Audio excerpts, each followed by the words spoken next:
has to do with ultimate speed. Catboy drives at amazing speed along the Zoomzania racetrack.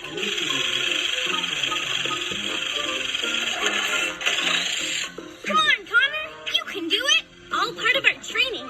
I can't wait to get swooping. And I'll be ready with the Gekko-mobile water cannon. But for now, how about just, water? Rehydrate, team. Catboy focuses all his senses on the racetrack, where we suddenly see... Lionel? Phew. Sorry, Greg. He ran ahead. Having fun hanging out with him? Yeah, and Owlie and Cat too. If I study the little guys, maybe I could figure out the PJ Riders. How come you're so into animals now? I thought intergalactic asteroids were more your thing. A good scientist always looks for new fields of research. That means new things to study.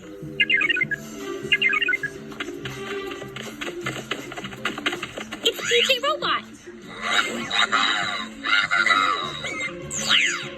He's figured out the trajectory of the race. Let's get ready to zoom! And get that crystal. PJ Masks, we're on our way. You okay, buddy? We'll talk about your animal studies later tonight.